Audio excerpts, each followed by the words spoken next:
सन्माननीय व्यासपीठ, मंचावर उपस्थित आजच्या कार्यक्रमाचे प्रमुख पाहुणे माननीय श्री डॉक्टर अंशुमन कारले सर व त्याचबरोबर माननीय श्री संगमेश्वर एकाळे सर, सर्व आदरणीय पालक, विद्यार्थी सर्वांचं प्रथम स्वागत करतोय। एचओएस अकॅडमीची प्रस्तावना करण्यासाठी मी थोडक्यामध्ये आपल्यास प्रस्तावना देत आहे। 2012 मध्ये एचओएस अकॅडमी स्थापन झालेली आहे। आपल्या ग्रामीण भागातील विद्यार्थ्यांना गुणवत्तापूर्ण शिक्षण मिळण्यासाठी आपण एचओएस अकॅडमी स्थापना केली आणि म्हणता 2025 साली आपण इथे पोहोचलेलो आहे। सर्व आदरणीय पालकांचं, विद्यार्थ्यांच्या आशीर्वादाने आपण यशस्वीपणे 14 वर्षामध्ये पदार्पण केलेलं आहे। मला सांगायला आनंद होतोय की 2012 मध्ये 3 विद्यार्थ्यांपासून सुरू झालेला हा क्लास आता आपल्या एचओएस अकॅडमीमध्ये एकूण जवळपास 1000+ विद्यार्थी आहेत आणि यामध्ये आपल्या एचओएस अकॅडमीच्या एकूण 4 ब्रँचेस आहेत। झडपोली येथे इंजिनिअरिंगचे क्लासेस सुरू आहेत, डिप्लोमा इंजिनिअरिंग, यामध्ये mechanical engineering, civil engineering, electrical आणि कॉम्प्युटर। त्याचबरोबर विक्रमगड येथे आपले 2 ब्रँचेस सुरू आहेत। विक्रमगड हायस्कूल येथे आपलं प्रायमरी सेक्शन म्हणजे नर्सरी ते 4थी पर्यंत क्लासेस सुरू आहेत। त्याचबरोबर या नवीन बिल्डिंगमध्ये 5वी ते 12वीचे क्लासेस सुरू आहेत। यामध्ये सीबीएसई बोर्ड, स्टेट बोर्डमध्ये इंग्रजी, सेमी आणि मराठी, त्याचबरोबर कॉलेज सेक्शनमध्ये 11वी 12वीमध्ये सायन्स, कॉमर्स आणि आर्ट्स, सायन्समध्ये सीईटी, जेडबल आणि नीट। आणि जी 4थी आपली जी ब्रँच आहे ती जव्हारमध्ये सुद्धा आहे, तिथे सुद्धा 5वी पासून 12वी पर्यंत आपले क्लासेस सुरू आहेत।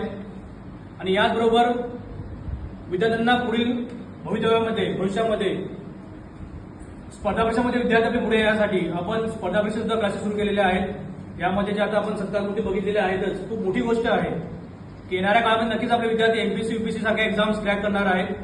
की आपल्याला माहिती आहे की ज्या एक्झाम्स होतात पुढे स्पर्धा परीक्षेच्या एमपीएससी, यूपीएससी मध्ये जर आतापासून विद्यार्थ्यांची तयारी झाली स्पर्धा परीक्षेची तर येणाऱ्या काळामध्ये नक्कीच आपले collector, IAS officer, IPS officer, IFS officer आपल्याला बघायला मिळतील। आणि नेहमीच आपल्याकडे जे मागे आपल्या तहसीलदार मॅडम होत्या, चारुशिला पवार मॅडम, या सुद्धा एक जिल्हा परिषद लागू टीचर होत्या। त्यांनी पुढे एक्झाम देऊन त्या तहसीलदार झालेल्या आहेत।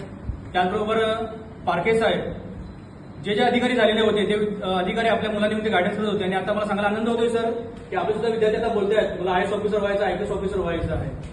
आणि खूप चांगलं प्लॅटफॉर्म मिळालेलं आहे, जे आता मंथन झालं, सैनिकी स्कूल झालं, स्कॉलरशिप सारख्या एक्झाममध्ये सुद्धा आपले विद्यार्थी म्हणजे आपल्या ग्रामीण भागातील विद्यार्थी सुद्धा पुढे येत आहेत। मला पालकांनी एकच सांगायचं आहे की अभ्यासाबरोबर हे सुद्धा क्षेत्र खूप महत्वाचं आहे की येणाऱ्या काळामध्ये आपल्याला पुढे जायचं असेल किंवा आपल्याला जर टिकायचं असेल मार्केटमध्ये, कॉम्पिटिशनमध्ये जर टिकायचं असेल तर आपल्याला स्पर्धा परीक्षा सुद्धा एक्झाम्स खूप महत्वाच्या आहेत। आजची मीटिंग ही ऍक्च्युली 3 मीटिंग्स होत्या। पहिल्यांदा तुम्ही जर बोर्ड बघितलं तर विद्यार्थी गुण गौरव सोहळा आहे, त्यानंतर स्टेट बोर्डची पालक सभा आहे। म्हणजे खूप दिवसापासून चालू होतं मीटिंग ठेवायला पाहिजे। जवळपास 90% पालक हे विद्यार्थ्यांना सोडायला जातात, क्लासमध्ये भेटत असतात, परंतु सर्वांनी एकत्र येऊन चर्चा करणं आवश्यक आहे की अजून तुम्हाला क्लासेस कडनं काय अपेक्षित आहे। शेवटी आपला जो गोल आहे, जे आईवडिलांचे जे स्वप्न आहे, ते स्वप्न आमच्या एचओएस सुद्धा तेच स्वप्न आहे की विद्यार्थ्यांचा चांगल्या प्रकारे निकाल येणं आवश्यक आहे। आणि म्हणून ही मीटिंग इथे आयोजित केलेली आहे। 8:30 ते 9चं टायमिंग होतं आपला बक्षीस समारंभाचं। त्यानंतर 9 ते 10 ही जी मीटिंग आहे ही स्टेट बोर्डची मीटिंग होती पालक सभेची। पालकांनी एक विनंती करतो की याच्यापुढे जर थोडंसं आपण टाइमचं जर थोडंसं कसं होतं आपल्या इंडियन टाइम प्रमाणे, त्यामुळे पुढे पुढे आपल्याला सरकत जातोय टाइम। विनंती करतोय की वेळेवर जर आलं तर आपलं सगळे कार्यक्रम घ्यायला आपल्याला बरं होईल। आणि लगेचच पुढची मीटिंग जी आहे 10:30 ते 11:30 सीबीएसई बोर्डची आहे। परंतु आता आपण बक्षीस समारंभ आणि पालक सभा हे आता एकत्र केलेलं आहे। पुन्हा त्या सर्व पालकांचं, विद्यार्थ्यांचं तसेच आजच्या कार्यक्रमाचे प्रमुख उपस्थित आहेत त्यांचे सुद्धा मी पुन्हा एकदा आभार व्यक्त करतोय आणि पुढील सूत्र मी सरांना देतोय।